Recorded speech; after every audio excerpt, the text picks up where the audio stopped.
Crônicas do Amanhecer. Por Feijão, Centro Espírita Allan Kardec de Balneário Gaivota. Balneário Gaivota, 11 de maio de 2024. Estudo aumenta chances de haver vida nas nuvens de Vênus, parte 2. Um novo estudo conduzido por cientistas do MIT, Instituto de Tecnologia de Massachusetts, no EUA, aumenta as chances de que as nuvens de Vênus possam abrigar algum tipo de vida. Trata-se de uma hipótese explorada desde os anos 1960, mas que ganhou muito impulso recentemente pela possível, ainda que controversa, detecção de fosfina na atmosfera venusiana. Nas quantidades supostamente presentes, ela poderia indicar a presença de vida. Sabemos que a superfície de Vênus é inabitável, sob uma atmosfera 90 vezes mais densa que a terrestre, composta majoritariamente por dióxido de carbono. O efeito estufa lá é tão poderoso que a temperatura no solo nunca fica abaixo de 430 graus Celsius, mesmo à noite. A alta atmosfera, contudo, numa faixa entre 48 e 60 km de altitude, tem temperatura e pressão similares às da Terra ao nível do mar, toleráveis para micro-organismos terrestres.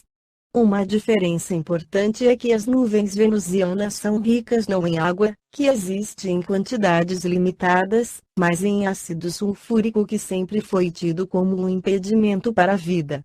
O novo trabalho, que tem como primeiro autor Massoel Seager, filho da prestigiada astrobióloga americana Sarah Seager, ajuda a desfazer alguns desses temores. Em artigo publicado na revista Astrobiology, os pesquisadores testaram a resistência de 20 aminoácidos a concentrações de ácido sulfúrico diluídas em água similares às encontradas nas nuvens venusianas, até 98%, e descobriram que 19 deles sobrevivem ao menos com sua estrutura principal intacta, e mais da metade totalmente intactos. Mesmo após 4 semanas de exposição.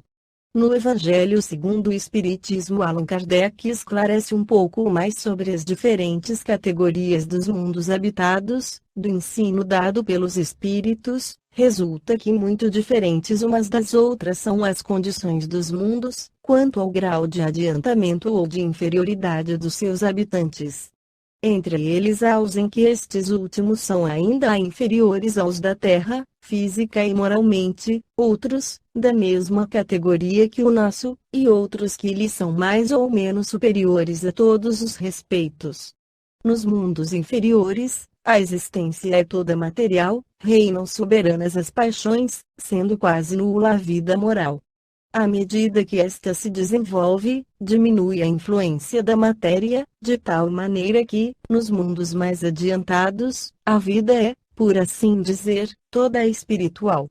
Nos mundos intermédios, misturam-se o bem e o mal, predominando um ou outro, segundo o grau de adiantamento da maioria dos que os habitam.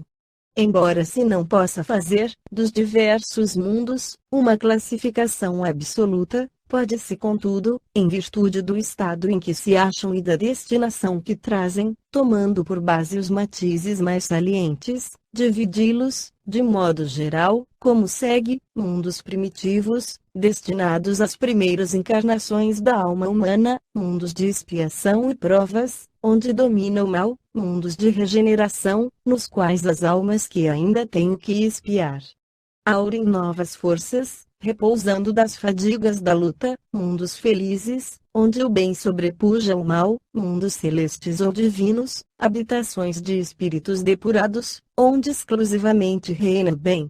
A Terra pertence à categoria dos mundos de expiação e provas, razão por que aí vive o homem a braços com tantas misérias. 5. Os espíritos que encarnam em um mundo não se acham a ele presos indefinidamente, nem nele atravessam todas as fases do progresso que lhes cumpre realizar, para atingir a perfeição.